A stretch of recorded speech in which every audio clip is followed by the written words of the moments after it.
In this week's Torah portion, for a second time, Sarah is asked to say that she is Avraham's sister because the people of that area were covetous of beautiful women, and they were more fearful of the prohibition against adultery than the prohibition against murder. They would rather kill the husband than violate the laws of immorality and take somebody else's wife. So Avram said that she was his sister. And each time he said she was his sister, she was taken to the palace of the king to become part of the royal harem. And God intervened both times, and the kings were forced to give her up, leaving large sums of money with her husband Avraham as payment for pain and suffering and embarrassment.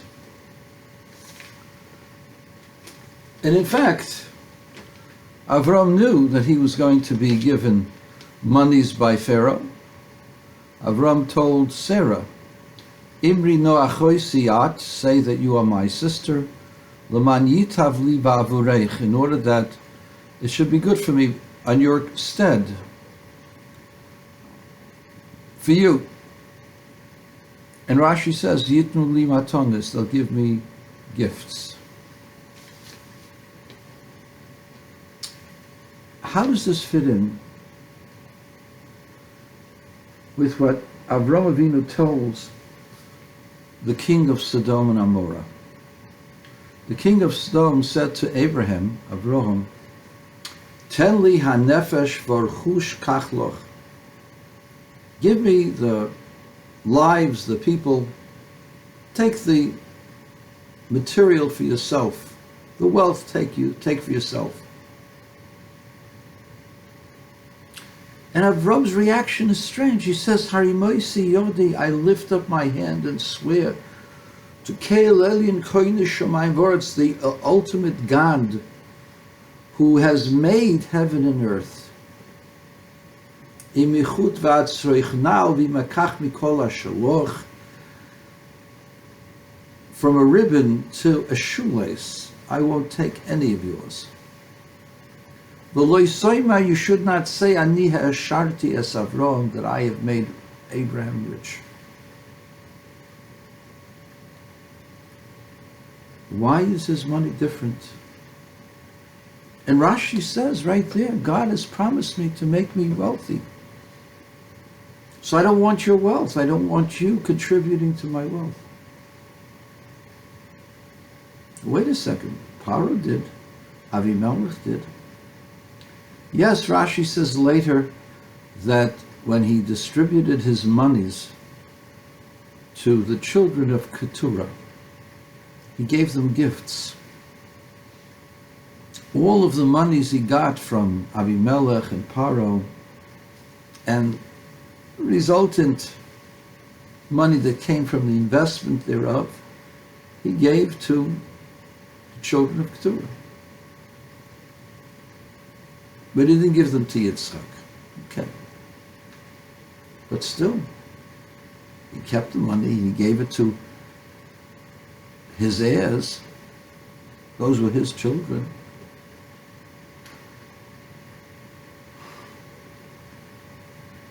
Let me tell you a story.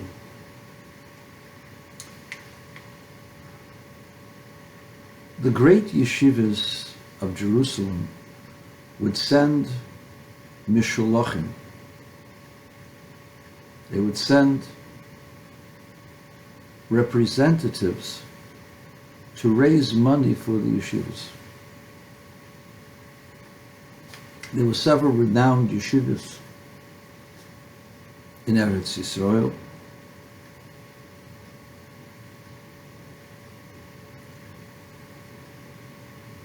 And they made the rounds. They went all over the world, including the New World into North and South America, to raise money for the yeshivas so that the Talmidei Chachomim in Eretz Yisrael should be able to continue and study Torah. One Meshulach came to Russia, to Lithuania, Belarus, and he made his pitch. There among the Mispalalim was a religious-looking man, and he proceeded to give the representative of that great yeshiva of Yerushalayim a huge sum of money, saying that he wanted to make sure that his money went to a good place, to ensure that the Torah would continue. The man looked at the donor, the money, and he says, "I will not take a penny of yours." And he proceeded to leave the city without explanation. The rabbi of the city knew that the yeshiva was in desperate condition.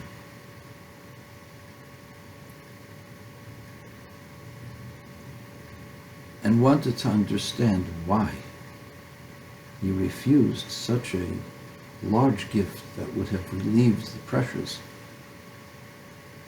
the financial pressures, the hunger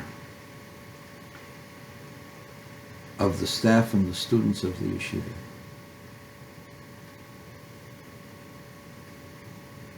So the rabbi made like he didn't understand, and he tried to console the donor, saying that maybe the man had not understood, but maybe he'd like to come into his office for a while and settle down for a while. The man did so. And then the Rav started asking him where he came from.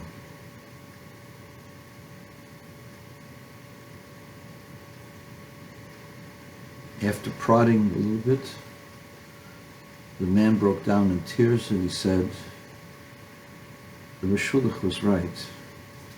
My money is tainted. I committed a horrible sin." And he proceeded to explain that he had been the shamish, the sextant, in charge of the synagogue in Vilna during the time of the great Goyen Rabbeinu Eliyahu, known as the Gra. The Vilna Goyen would get a stipend for his existence. It wasn't a large stipend, but it was a stipend that allowed him to study and to support, to give food to his wife and children.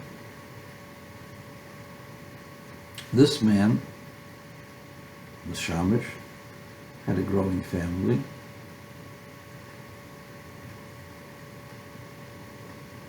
And for whatever reason, decided that the Vilna Goyen was such a spiritual person, he would never question why there was less money in his allowance,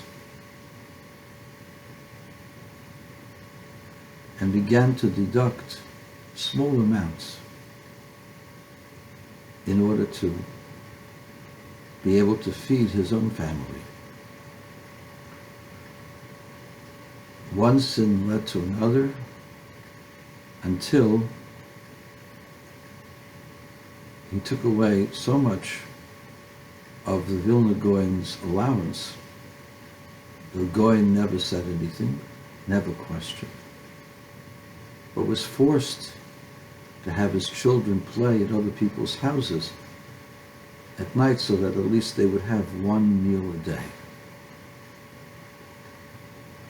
And unless invited to someone's house, the Goyen and his wife many times never ate. And he never complained. This went on for a number of years, till in his fear, in his guilt, he left the town. The bulk of the money he remained with him because he couldn't show that he was getting more than usual. And so he had this large sum of money with him and wanted to do something with it. And decided that instead of using it, he had lived such a long time, instead of using it for his own ends, he would give it to tzedakah. But since this money had come at the expense of the pain and the suffering of such a holy man and his family, the money was tainted. And the shulach felt this, that this was blood money, and refused to take it.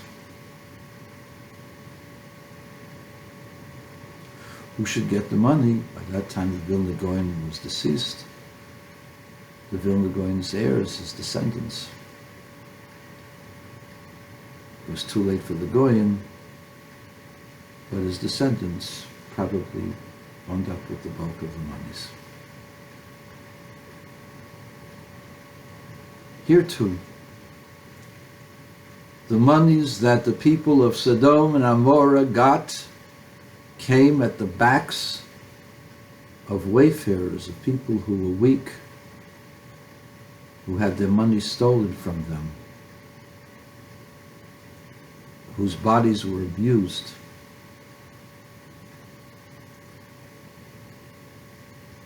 who were humiliated, tortured, and sometimes killed. The wealth of Sodom came through acts of cruelty, extreme cruelty. And Avram wanted no part of these kinds of monies. For money that's blood money is forbidden to be used. So how can you get money from people who violate the Sabbath, for example, or engage in things that are prohibited? The answer is most people have legitimate businesses and illegitimate businesses. And therefore you're allowed to take money from such a person because more than likely it came legitimately.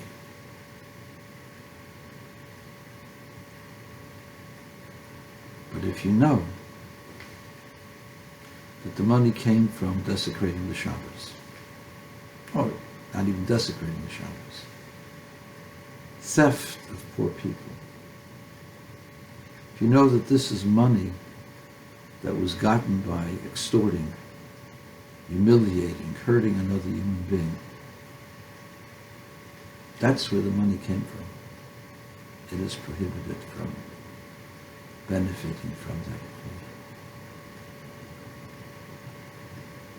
And so, what did Avram teach us?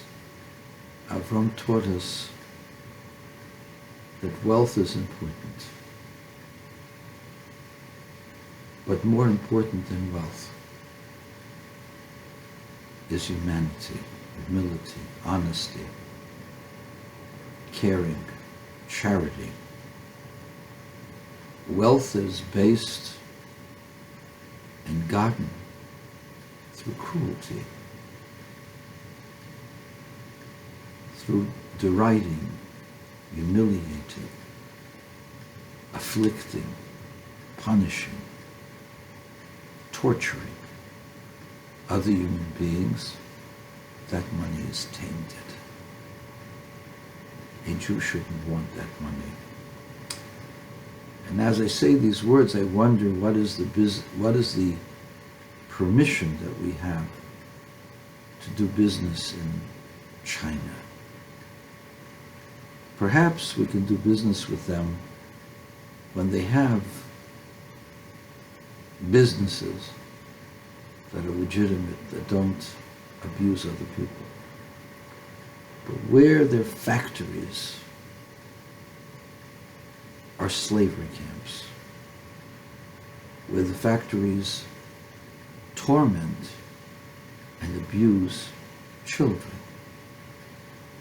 and other ethnic groups, Ugyars, I don't know how they pronounce it, I call them Ugyars, but they're Muslims somewhere in Western China, where they abuse them, humiliate them, extort them, and try to destroy them.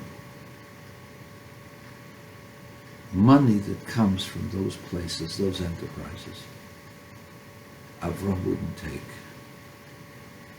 and neither should we.